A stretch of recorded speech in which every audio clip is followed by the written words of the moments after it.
Hello everyone, and welcome to Everyday English. This is the channel where you learn real English for real life. Simple, practical, and easy to understand. If you want to speak English confidently, improve your daily conversations, learn natural expressions, and sound more fluent, you are in the right place. So if you're serious about improving your English, make sure you like this video, subscribe to Everyday English, and practice with me in every lesson. Now, let us start today's lesson. Why you are still not fluent in English, the hidden psychology. If you have studied English for more than 5 years, and you still can't speak fluently, it is not because your English is bad. It is because your brain is fighting you. And no one told you why. Why do some people become fluent in English in 2 years, while others study for 10 and still struggle? It is not intelligence. It is not age. It is not talent. It is psychology. And by the end of this video, you will understand exactly what has been holding you back. Section 1: Your brain and English. Your brain is not designed to memorize English vocabulary lists. It is designed to predict patterns. When someone says, "I was thinking that maybe we could," your brain predicts how the sentence will end. Language is pattern recognition.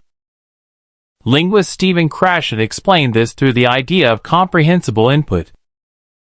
You acquire English when you understand messages slightly above your level, not when you memorize grammar charts. That is why watching English YouTube works. That is why Netflix with subtitles works. That is why conversations work. But here is the hidden rule. Your brain remembers what feels important. If English feels like homework, it disappears. If English feels like connection, it sticks. Emotion strengthens memory. This is why you forget vocabulary from textbooks, but remember phrases from songs.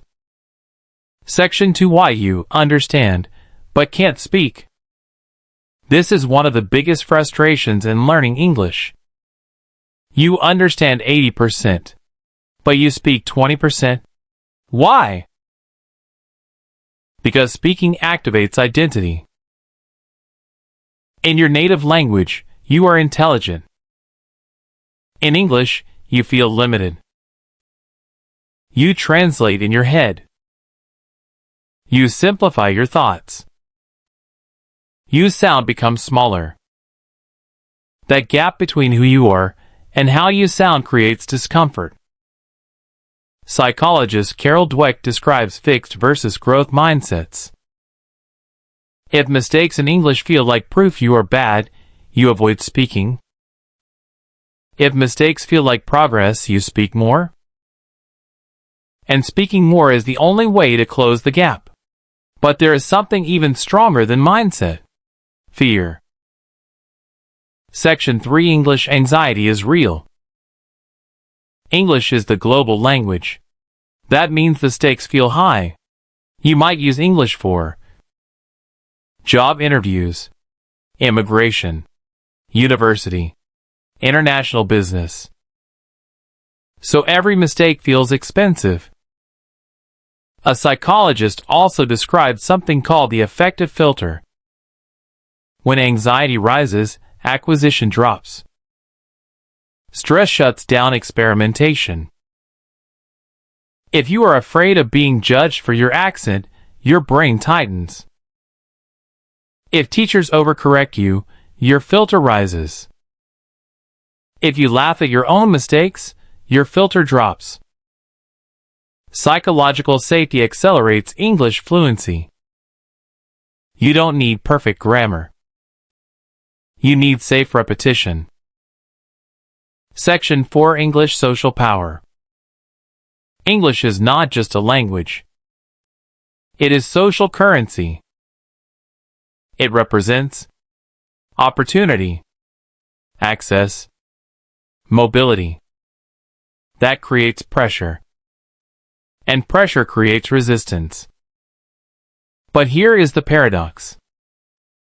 When you admire English-speaking culture, your brain opens. Fans of Hollywood movies learn faster. Gamers absorb English naturally. People who follow English creators improve without realizing it.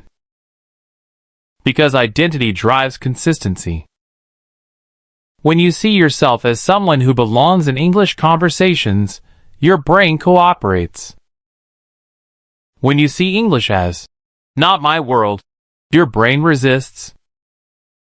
Fluency is not vocabulary mastery. It is identity expansion. Section 5. The myth of good at English. Some people say, she is just good at English. Look closer. Usually she watched English media daily, spoke imperfectly for years, embarrassed herself many times, stayed consistent. It is not talent. It is psychological endurance. The adult brain is still plastic, but plasticity responds to repetition. And repetition requires emotional stability. If English makes you feel stupid, you avoid it. If English makes you feel empowered, you repeat it. Section 6. Why school English fails. Many people study English for 10 years in school and still can't speak. Why? Because the school focuses on rules, exams, perfection. But the brain acquires language through exposure, emotion, usage.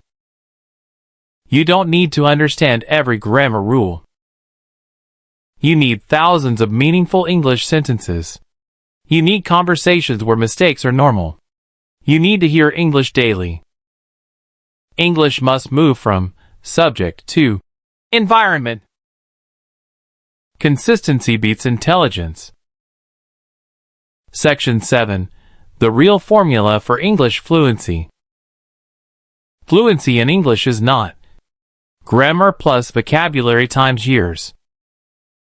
It is exposure times emotion times identity times consistency. If you want to accelerate, replace textbooks with English input you enjoy. Lower anxiety deliberately. Speak before you feel ready.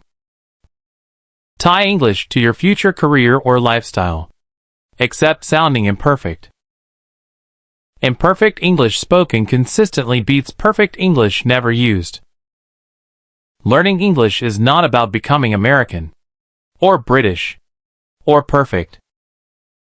It is about expanding your access to the world. It is about unlocking conversations you couldn't have before. It is about becoming psychologically flexible. And every time you speak imperfect English, you are building that flexibility. So if you have been struggling, it is not because you are bad at English. It's because no one taught you the psychology behind it. And now you know. Thanks for watching. Subscribe, like, share, and comment.